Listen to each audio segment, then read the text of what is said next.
Mon kit entrepreneur, le podcast du réseau Initiative France, présenté par Dimitri Descognier. Bonjour à toutes et à tous et bienvenue dans ce nouvel épisode de Mon Kit Entrepreneur, le podcast rempli de conseils pratiques et de retours d'expérience pour celles et ceux qui souhaitent créer ou reprendre une entreprise. Aujourd'hui, précisément, un sujet qui préoccupe et motive une majorité de nouveaux entrepreneurs, agir pour ce qu'on appelle la transition écologique et bien sûr aussi sociétale. Comment faire pour concilier réussite de son projet et impact positif sur l'environnement, sur la société, sur le territoire? Quelles sont les questions à se poser pour faire les bons choix? Comment être dans l'amélioration continue de son entreprise tout au long de son parcours et surtout comment communiquer sur ses engagements responsables. Ce sont autant de questions auxquelles nous allons tenter de répondre avec mes intervenants du jour. Tout d'abord Thomas Bollier. Thomas, bonjour. Bonjour. Thomas, vous êtes donc chargé de suivi et d'accompagnement à Initiative Goël. Également avec moi, Éric Dangenière. Bonjour. Bonjour. Éric, vous êtes donc directeur des programmes de la Fondation Entreprendre. Et puis, comme à chaque fois, nous allons débuter avec notre entrepreneuse du jour. Aujourd'hui, c'est Juliette Fransquin. Juliette, bonjour. Bonjour. Juliette, vous avez donc créé l'entreprise Rue Juliette en 2020, qui est une boutique de vrac zéro déchet à Paris, dans le 13e arrondissement. Et bien précisément, nous allons commencer avec vous. Tout de suite, c'est le témoignage.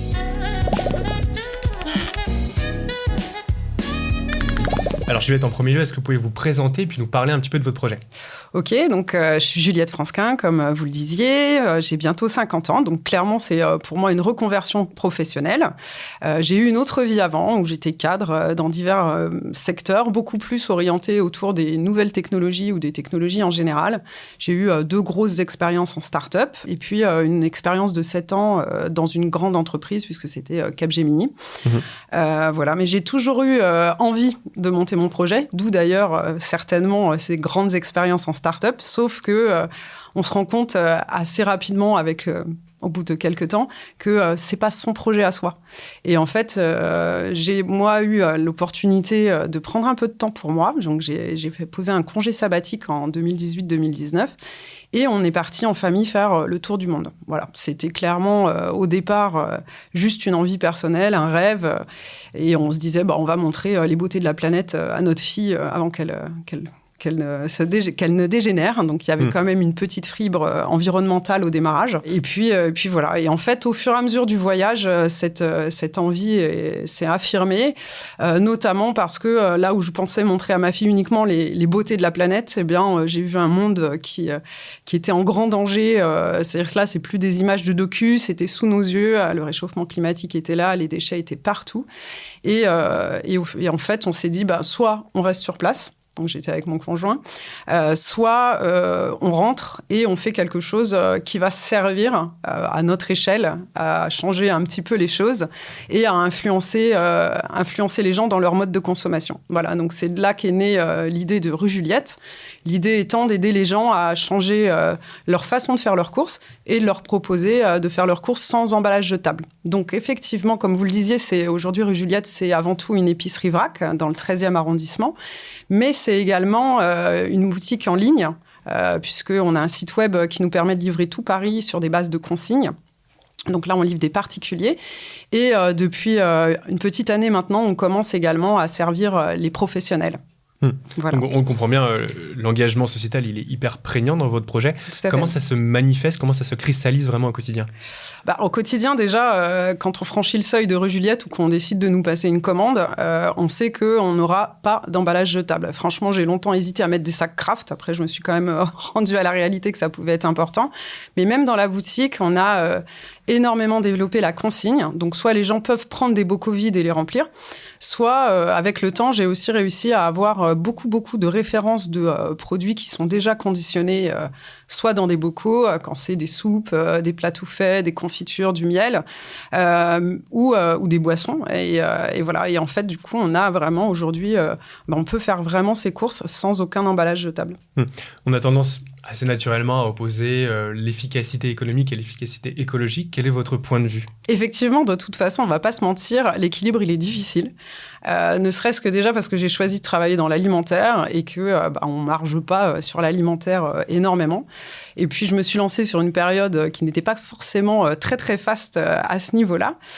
Mais on arrive quand même à tirer son épingle du jeu. Alors déjà, dans la boutique, ne serait-ce que la confiance qui se crée avec chaque client qui est derrière, c'est pareil sur le digital. C'est beaucoup de relations clients, de relations one-to-one. On essaye, moi, de toute façon, l'idée de la boutique, c'était d'aller vraiment au contact des gens et de les aider. Et en fait, on a tous les jours des gens qui viennent en disant, grâce à toi, Juliette, j'ai réussi à changer. J'ai vraiment vu la taille de mes poubelles se réduire. Donc ça, c'est génial. C'est aussi convertir des gens. Et en fait, avec cette confiance, on commence à trouver l'équilibre économique. Après, il y avait des oiseaux de mauvais augure qui me disaient « Ouais, mais il y a trop de chaînes logistiques, tu vas jamais t'en tirer, etc. » Alors, c'est vrai qu'il y a des problématiques de stockage avec toute cette consigne. Mais moi, j'ai aussi voulu en faire une opportunité d'inclusion. Et mes parents, ayant travaillé toute leur vie dans le monde du handicap, je savais très bien ce qu'on pouvait attendre de ce genre de personnes. Et donc, aujourd'hui, je ne suis pas associée, mais j'ai un partenaire clé qui s'appelle l'ANRH, qui a des entreprises adaptées et des ESAT. Et aujourd'hui, on a des gens en situation de handicap qui viennent nous aider, en fait, que ce soit pour reconditionner, mais même pour préparer les commandes. Et donc, il y a des produits qu'on reçoit en vrac et qu'on reconditionne, la pâte à tartiner, des choses comme ça. Et grâce à eux, et puis la préparation de commandes pour Internet et pour les professionnels. Une dernière question avant de passer à la deuxième partie de ce podcast, c'est la question de la communication. Évidemment, c'est là aussi quelque chose de très important pour une entreprise, a fortiori comme ce que vous proposez, comme la vôtre. Sur quoi vous communiquez? Quels sont vos canaux de communication? Alors, mes principaux canaux de communication aujourd'hui, c'est clairement les réseaux sociaux. On ne va pas porter la même communication sur LinkedIn que sur Instagram ou Facebook. Quoique Instagram et Facebook, ça se ressemble quand même dangereusement. J'essaye vaguement de me mettre à TikTok, mais enfin, ça sera sûrement la prochaine étape, mais je sais qu'il y a un boulevard à développer à ce niveau-là. Sur Instagram, on va être sur vraiment du quotidien. On va faire des stories quasi tous les jours sur les nouveautés qui arrivent, sur la gourmandise, sur la fraîcheur des produits. C'est essentiellement là-dessus qu'on va communiquer. On va quand même en profiter pour reprendre les temps forts de l'actualité de l'entreprise, mais aussi de la réduction des déchets. Donc, il y a la semaine de réduction des déchets qui existe. Donc, c'est des temps forts qu'on reprend. Et sur LinkedIn, ça va être plutôt nos avancées institutionnelles, entre guillemets, qu'on va mettre en avant. Bien, merci pour ce premier témoignage. Et tout de suite, nous allons passer à la deuxième partie de ce podcast, c'est la marche à suivre.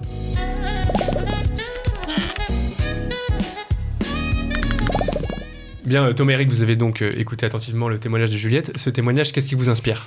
Alors déjà, félicitations Juliette pour ce beau projet. Donc nous, au niveau du réseau Initiative, on a l'opportunité donc, de voir plusieurs entrepreneurs qui ont déjà cette démarche RSE. Donc pour rappel, la RSE, donc la responsabilité sociétale des entreprises, donc concerne un impact qui peut se différencier sur le territoire, par exemple, sur l'environnement ou sur la société. Donc les entrepreneurs, ça varie vraiment. Il y a des entrepreneurs qui ont déjà une idée très précise, très claire de leur démarche, et donc qui viennent avec des idées claires, et d'autres, on a besoin de les aiguiller. Et donc pour ça, on a la capacité donc, aussi de les orienter vers des partenaires, de réaliser un diagnostic, et donc d'aller les accompagner pour valoriser ensuite cette démarche, notamment grâce au label Initiative Remarquable, qui est porté par Initiative France, pour justement récompenser les entrepreneurs pour leur démarche RSE. Et moi, ce qui m'a marqué dans votre témoignage, Juliette, c'est comment est née un peu l'idée. Je trouve que c'est assez représentatif en fait des entrepreneurs à impact aujourd'hui. C'est-à-dire que quand même au départ, ça part de quelque chose qui vient vraiment de soi, en fait, de qui on est, et de quelque chose qui nous, alors ça peut être qui nous scandalise, qui nous donne envie d'agir, mais il y a une rencontre entre un enjeu de société, un enjeu environnemental, et une personne en fait. Et du coup, c'est de cette rencontre-là que naît le projet, en fait. Et c'est ce que vraiment j'ai entendu dans votre témoignage. Ouais. Oui, tout à fait. Je pense que c'est vraiment ça, en fait. Le fait de dire à un moment, peut-être que moi aussi, je peux apporter quelque chose, tout simplement, sur quelque chose qui me tient à cœur, sur un sujet qui me tient à cœur. Et ce que je trouve intéressant aussi, c'est que ça naît aussi d'un moment un peu différent, en fait, finalement. Ça naît parce que là, tout d'un coup, il y a un voyage, il y a une posture, peut-être un regard aussi sur soi-même et sur le monde qui permet, en fait, de créer cet élément déclencheur, enfin, ce contexte favorable qui permet le déclenchement, en fait, du projet. Oui, souvent, c'est une rupture. On le voit, il y a beaucoup de monde, comme moi, en reconversion dans les entrepreneurs à impact. Et effectivement, il y a souvent une rupture au démarrage qui peut être arrêter un job, un burn-out. Mais souvent, quand il y a un burn-out, c'est qu'on n'est pas aligné avec soi-même. Et voilà, et c'est souvent des moments où on se pose et où on s'octroie le temps de réfléchir et de prendre du recul. Alors précisément, on parle un peu des sociétés à impact depuis tout à l'heure. Ma question est la suivante. Est-ce qu'il y a des sociétés à impact et par opposition d'autres qui ne sont pas à impact, ou est-ce qu'aujourd'hui, selon vous, toutes les entreprises doivent tenir compte de cet engagement RSE que vous évoquiez à l'instant ? Je trouve que c'est vraiment une excellente question. Voilà, en tout cas, la vision que je porte aujourd'hui, la vision qu'on porte aussi à la Fondation Entreprendre, c'est qu'en fait, c'est que toutes les sociétés ont un impact. Et donc, c'est pas une question de savoir est-ce qu'on va avoir un impact ou pas. C'est que par défaut, une société, elle est ancrée dans un environnement social, écologique, économique, planétaire. Donc, elle est inscrite dans une réalité. Et de toute façon, par défaut, elle a un impact. Forcément, elle a une action. Et en fait, la question, c'est de savoir quelle action elle a, en fait. Est-ce que cette action, elle est plutôt positive, elle produit de la valeur, ou est-ce qu'au contraire, quelque part, elle est négative, elle va réduire de la valeur? C'est ça. Donc je dirais, moi, en fait, elle a de l'impact. L'important, la question, c'est plutôt quel impact on va avoir, en fait. Plus que de se dire si on va avoir de l'impact, parce qu'il est là par défaut. Oui, donc impact, en fait, il faut mettre entre parenthèses impact positif. Oui, exactement. Et du coup, c'est la question plutôt de l'impact positif, ouais. Mais c'est important parce qu'effectivement, on perçoit pas comme, effectivement, on le mesure pas aujourd'hui. Enfin, dans beaucoup de structures, on va pas forcément mesurer cet impact-là. Du coup, c'est quelque chose qui est un peu invisibilisé, qu'on ne voit pas, alors que toute entreprise, et même une entreprise de service, a obligatoirement, effectivement, un impact, ouais. Et c'est vrai que justement, ça, c'est ce que les entrepreneurs ne voient pas forcément au démarrage, surtout à la création. Pour certains, c'est quand même compliqué d'aller justement vers cet impact, alors que pour la plupart, ils ne se rendent même pas compte que justement, ils ont cet impact déjà dès qu'ils veulent créer. Et donc, tout le but, c'est de pouvoir le valoriser, justement, cet impact, et de communiquer en ayant toute une transparence et une communication donc raisonnée, sans faire du greenwashing, justement. Comment ça vous est venu, effectivement, Juliette, fondamentalement, intrinsèquement, votre projet, il porte certaines valeurs, c'est sûr. Est-ce que pour vous, les deux, en fait, l'impact et votre projet en tant que tel sont vraiment imbriqués, ou est-ce que c'est finalement deux choses? Voilà, il y a la réalité de votre entreprise et par ailleurs, il s'agit aussi d'avoir un impact positif sur la société. Non, je pense que pour moi, c'est vraiment imbriqué. C'est-à-dire que je ne l'aurais pas fait. Je ne sais pas si j'aurais été capable de me lancer dans l'entrepreneuriat sur un projet qui ne soit pas de ce type-là. Enfin, j'en sais rien. Peut-être que je l'aurais fait. J'avais quand même envie d'être entrepreneur. Il y avait quand même des prémices. Mais souvent, je ne trouvais pas le sujet. J'ai même pu trouver des gens qui avaient envie de s'associer avec moi, mais pas forcément sur un sujet qui, moi, m'intéressait viscéralement. Et là, je l'ai, en fait. Et clairement, pour moi, il y avait cet impact environnemental qui était vraiment, on va dire, dans l'ADN de départ. Mais il y avait également le côté sociétal, ou social, le fait de faire travailler des gens en situation de handicap, parce qu'ils travaillent vraiment dans nos locaux avec nous. Donc, c'est pas, on ne délègue pas simplement. Moi, c'était vraiment ce que je souhaitais. Aujourd'hui, oui, on mesure cet impact, etc. Mais, en tout cas, autant qu'on y arrive avec les moyens qu'on a. Mais ça faisait vraiment partie de l'ADN. D'ailleurs, les statuts ont été traités tels que, etc. Dès le démarrage. Oui, d'accord. Mais donc, est-ce que quelque part, ce n'est pas finalement dire que ça dépend beaucoup de la sensibilité de l'entrepreneur, du porteur ou de la porteuse de projet? Je ne sais pas, vous, si vous êtes confronté à ça. Que dire à des entrepreneurs ou des entrepreneuses qui n'ont pas cette sensibilité-là et qui ne vont peut-être pas être aussi attentifs à ces aspects de RSE? Je pense que c'est les deux au final, parce que pour la plupart des entrepreneurs qui ont déjà des objectifs clairs en termes de RSE, c'est des expériences professionnelles ou personnelles passées, comme Juliette a pu l'expliquer. Donc nous, notre objectif, c'est aussi d'accompagner la partie qui peut y être sensibilisée sans forcément avoir eu ces expériences passées. Et donc, c'est à nous, justement, en tant qu'accompagnateurs, de les pousser à aller vers cet impact, justement. Et c'est vrai que je me demande aussi sur sur la question, il y a les personnes qui sont moins sensibilisées, qui en ont moins conscience. Après, je pense que tout le monde est quand même tous les entrepreneurs sont aussi très sensibles à la question du pourquoi, en fait, pourquoi ils font les choses. Et c'est important de revenir à ça, en fait, parce que quand on parle d'impact, on est beaucoup dans le quoi, dans de la mesure, mais en fait, la chose qui compte le plus, c'est finalement pourquoi. Pourquoi ce projet d'entreprise? Et on peut se poser la question, déjà, quel impact il a sur moi, sur ma famille, quel impact il a dans le territoire dans lequel je m'inscris, qu'est-ce qu'il apporte comme valeur, quel impact il a sur ses parties prenantes, sur les clients qui viennent dans le magasin. Et en raisonnant de façon simple comme ça, je trouve que ça peut éclairer de façon concrète aussi, parce que finalement, une entreprise, c'est quand même un projet collectif qui est ancré avec des parties prenantes, et de travailler sur cette relation. Voilà, c'est quoi la nature de cette relation? C'est quoi la nature de ma relation avec mes clients, avec mes fournisseurs? Qu'est-ce qu'elle apporte comme valeur aux différentes parties prenantes? En partant là-dessus, je pense qu'on a tous envie... naturellement, en fait, d'être fiers aussi de ce qu'on fait et de nos projets, et qu'en partant de là-dessus, quelque part, ça lève un peu des freins à un impact qui serait un peu désincarné et un peu trop, et parfois un peu trop vu d'un point de vue comptable et comme une contrainte, en fait. Alors, je vais te là aussi évoquer la question évidemment de la pérennité économique, de concilier l'efficacité écologique et économique. C'est sans doute aussi un sujet auquel vous êtes confronté en tant qu'accompagnant justement de structures, a fortiori peut-être avec des néo-entrepreneurs qui ne connaissent pas encore l'officiel. C'est déjà pas facile de créer une boîte, on l'a vu dans les épisodes précédents. Alors a fortiori, lorsqu'on doit tenir compte aussi de ces éléments-là, très concrètement, très prosaïquement, comment vous accompagnez aussi ces entrepreneurs qui sont convaincus, qui ont envie d'avoir d'impact, mais qui n'arrivent pas très bien à jauger justement entre les réalités très concrètes d'une entreprise qui doit tourner, qui doit être pérenne, et puis cet impératif écologique, sociétal qu'on a évoqué tout à l'heure. Déjà, le but, c'est déjà de diagnostiquer donc, la démarche RSE qui veut être mis en avant. Et donc, lever les moyens de financement aussi, parce que ça peut être un préjugé de se dire, voilà, faire une démarche RSE aujourd'hui, ça peut coûter cher, ça peut prendre beaucoup de temps, et puis c'est peut-être réservé justement qu'aux grandes entreprises, alors que ce n'est pas forcément le cas.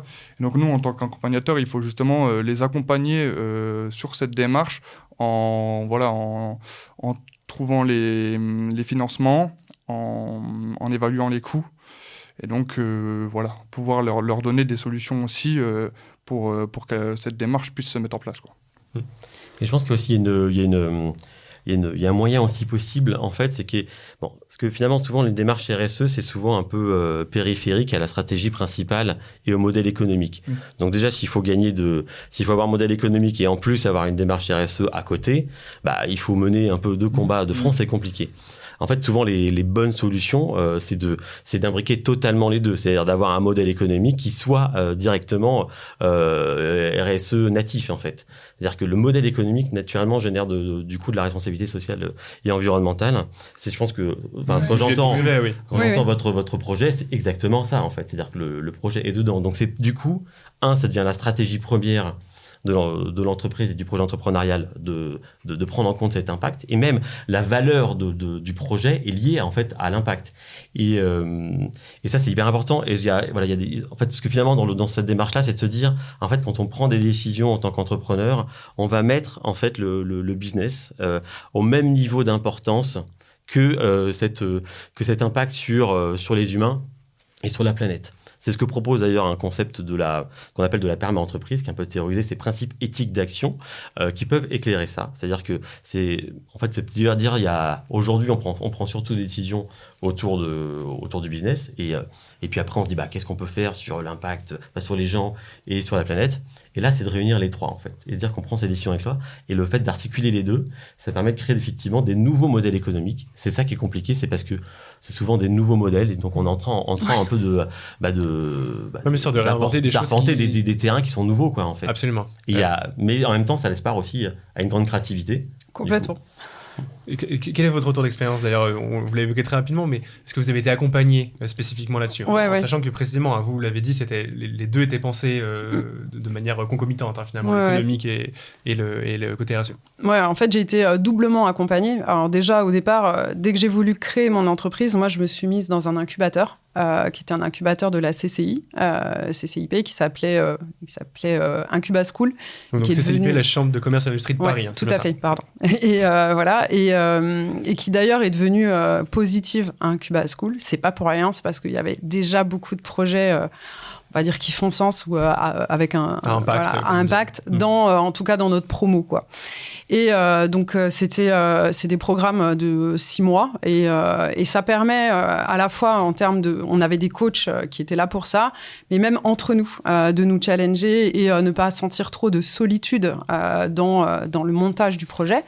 Et puis ensuite, quand j'ai cherché mes financements, moi, j'ai été soutenue par Paris Initiative qui m'a octroyé un prêt d'honneur, donc ce qui n'est pas rien dans le financement, mais aussi qui m'a donné un parrain. Et c'est quelqu'un qui m'a suivi pendant 1 an, et objectivement même plus, parce qu'on est toujours en contact. Même si aujourd'hui, il ne me fait plus des grands rendez-vous d'1 heure, mais on a fêté les 3 ans de Juliette, et ben, il est venu. Voilà, il est toujours attentif à ce qui se passe. Et ils ont aussi veillé à ce que mon parrain soit quelqu'un avec qui je m'entende bien. Il y en a eu un premier qui était très, très compta, etc. C'était pas mon problème en réalité. J'avais été cadre, j'avais eu pas mal de responsabilités avant. Donc moi, le problème, il n'était pas trop sur l'équilibre économique ou mouliner des chiffres. Par contre, c'était sur la prise de recul. Quand on est entrepreneur, on a souvent la tête dans le guidon. Et c'est être capable de prendre du recul pour se dire qu'est-ce que je développe maintenant, qu'est-ce qui marche pas, et d'échanger avec quelqu'un, c'est clé. Voilà. Donc oui, j'ai bien été accompagnée. Bon, peut-être on peut revenir rapidement sur le prêt d'honneur. Quelles sont les conditions sine qua non pour obtenir ce prêt ? Il faut déjà monter un dossier. Non, en fait, il faut montrer que le projet tient debout. Donc, même si c'est un projet qui est tout beau, tout rose, etc., clairement, moi, c'était mon cas. Enfin, en tout cas, il faut aussi montrer que l'équilibre économique du projet est là. Et comme vous le disiez, Eric, on est sur des business models qu'on invente également. Moi, je fais beaucoup de... Alors, le vrac, ça va, ça se pèse. Mais par contre, après, je fais, par exemple, beaucoup de consignes.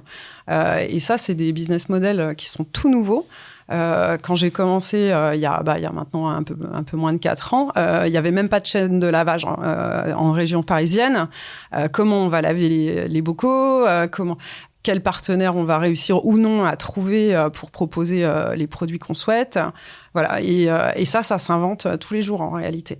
Ouais, on revient au fameux terrain inexploré que vous évoquiez, voilà, c'est ça, tout à exactement.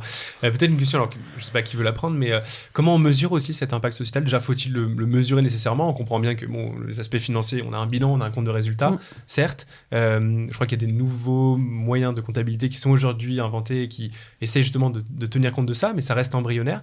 Comment évaluer ça ? Et d'ailleurs, faut-il nécessairement l'évaluer de manière hyper quantifiée ?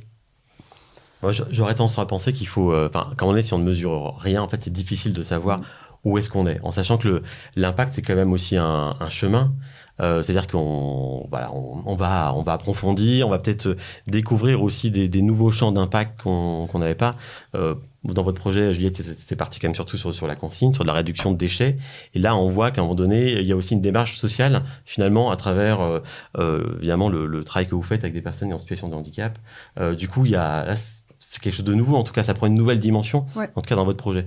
Et donc, faut le mesurer, mais effectivement, je pense qu'il faut être aussi, un peu raisonnable, parce qu'aujourd'hui, effectivement, les systèmes comptables ne sont pas encore hyper adaptés à la réalité d'entrepreneuriat, en tout cas sur ces sujets-là. Mais une fois qu'on a effectivement un plan peut-être d'action stratégique, on peut aussi mesurer, des marges de progression pour savoir par rapport à ce qu'on aimerait faire, où on aimerait se situer. Dans votre projet, c'est tout de suite parti sur 100% zéro déchet, en fait. Oui. Bon, on peut imaginer un projet où ils disent, on va faire 20%, voilà, et puis on va dire notre progression, ce sera ça. Et déjà, effectivement, là, en termes d'impact, ça permet de suivre, en tout cas. Peut-être une ultime question, un ultime sujet, celui de la communication. Pareil, on l'a évoqué rapidement. Là, je vais être peut-être plus précis. Comment justement communiquer de manière efficace sans rentrer dans ce qu'on appelle le greenwashing, qui est aussi un peu la tendance. Je précise, le terme greenwashing, c'est l'anglais, bien sûr, c'est l'idée qu'on va mettre en avant des engagements sociétaux qui sont peut-être un peu embellis par rapport à la réalité pour justement obtenir une adhésion des consommateurs. La ligne est parfois un peu fine. Comment justement être dans le bon ton de communication vis-à-vis de tous ces engagements sociétaux et environnementaux ? Je pense que la transparence, c'est le plus important. relater évidemment l'impact tel qu'il est, et ne pas vouloir trop jouer là-dessus. Et donc ne pas inonder non plus les clients, les parties prenantes de cet impact. Enfin voilà, il faut rester aussi dans la mesure. J'ai envie de rajouter 2 choses, effectivement, la transparence et je pense qu'il me semble très important, c'est l'authenticité, c'est-à-dire le côté alignement entre le projet qui est porté et du coup sa communication, pour que ça soit effectivement, parce qu'en fait aujourd'hui le désalignement, c'est ça souvent qui choque dans le greenwashing, et c'est du coup parfois le retour de bâton peut être violent. Et puis il y a un deuxième élément qui me semble important aussi, c'est que comme on a parlé du fait que c'est quand même des territoires à explorer. En fait, je pense que c'est important de pas seulement communiquer sur des résultats, mais aussi sur le chemin parcouru en fait. C'est-à-dire raconter aussi ce qu'on veut faire, comment on le fait, même parfois c'est tâtonnement, voire même ne pas hésiter à dire voilà, on va essayer, on n'est pas forcément sûr d'y arriver, parce que c'est à la fois une démarche d'authenticité très forte, et en même temps, on embarque aussi, je pense, à la fois les clients, les bénéficiaires, pour qu'ils comprennent de l'intérieur ce qui se passe et ce que vous vivez. En fait, donc ça crée aussi une relation forte, et puis ça sera aussi utile pour tous les autres entrepreneurs aussi qui suivent, et comme on apprend des nouveaux chemins aussi, c'est un peu un nouveau monde, ce modèle économique à impact, il faut aussi montrer comment ça se passe en fait à l'intérieur. Oui. Alors moi, je suis commerçante avant tout, donc il y a un côté très immédiat. Les gens, je les ai très souvent en face de moi, et il y a quelque chose, on parle de transparence, etc. Il y a vraiment cette notion de confiance à construire tous les jours. Et effectivement, on peut toujours communiquer sur des gros chiffres, dire voilà, on a réduit, on vous a aidé à réduire tant de kilos de déchets, etc. Oui, on essaye de le mesurer, on mesure notre taux de retour de consigne, etc. Mais au-delà de ça, c'est vraiment le quotidien, c'est la façon de se comporter, et ça va de la petite story Instagram. Je pense qu'effectivement aujourd'hui les gens sont à la recherche avant tout d'authenticité, et il faut être soi-même, et peu importe que ce soit d'ailleurs un business digital ou comme moi encore beaucoup face aux clients, dans tous les cas il faut être soi-même pour que les gens y croient tout simplement. Et si vous commencez à déballer des paquets pour remplir des silos, on voit bien ce que ça a pu donner dans certains supermarchés. Résultat, moi, mes clients, ils sont toujours en train de m'interroger. Donc quand c'est comme ça, on va leur montrer en réserve comment ça se passe, qu'est-ce qu'on reçoit. Quand on fait des retours de consignes, parfois on prend une petite story Instagram pour montrer que les bidons de lessive repartent chez notre fournisseur.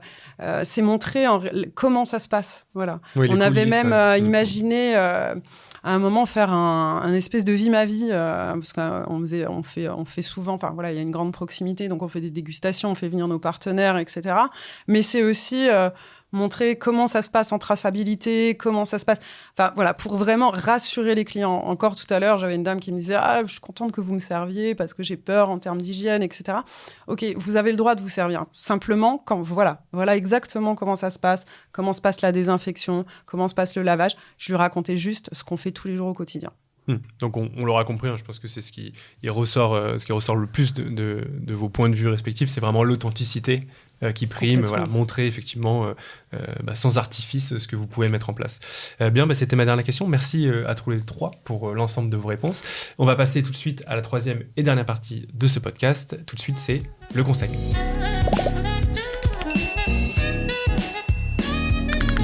Bien, pour la dernière partie de ce podcast, je propose à tous les trois un dernier mot justement de conclusion. Si vous souhaitez mettre en exergue quelque chose qui, selon vous, a été particulièrement important au sein de cet épisode.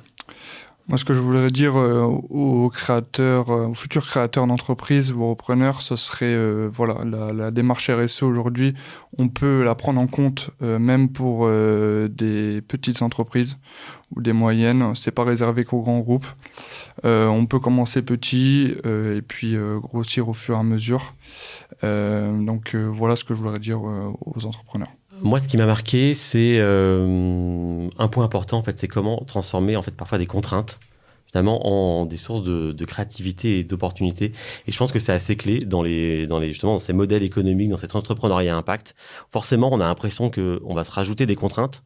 La chaîne logistique, etc. On se rajoute des contraintes et en fait, en regardant avec un angle un petit peu différent, on peut se rendre compte que là, de cette contrainte-là, il y a peut-être une façon de l'aborder qui permet de créer une opportunité. Et c'est ce que vous avez fait, Juliette, dans votre structure, et du coup d'apporter encore plus de valeur en fait à ce modèle économique. et à son lien avec les parties prenantes. Bon, alors moi, c'est plus une question aux entrepreneurs qui voudraient se lancer. Déjà, il y a une chose, c'est oser. Et 2, être aligné avec soi-même. Ça veut dire vraiment peser son niveau d'engagement personnel. Et quand je parle d'engagement, je parle croire en son projet. Évidemment, on ne le fait pas juste parce que ça nous a trotté dans la tête un jour, mais aussi être aligné entre le personnel et le professionnel. Il ne faut pas oublier que même quand c'est une entreprise à impact et même quand le projet est tout rose, être entrepreneur, c'est un long chemin. Vous allez forcément rebondir, vous allez forcément vous adapter en permanence et il faut bien peser votre niveau d'engagement personnel dans tout ça, que ce soit en nombre d'heures, d'envie. Parfois, en tout cas pour mon cas, c'est aussi gagner moins parce que c'est parfois confortable aussi d'être salarié et en même temps, c'est aussi source de beaucoup de joie d'être entrepreneur. Et donc, voilà, pesez le pour et le contre, mais surtout, si vous avez envie, allez-y. Merci infiniment à tous les trois pour l'ensemble de vos réponses. Merci à vous d'avoir regardé cet épisode et puis surtout à très bientôt pour un nouvel épisode du podcast Mon Kit Entrepreneur.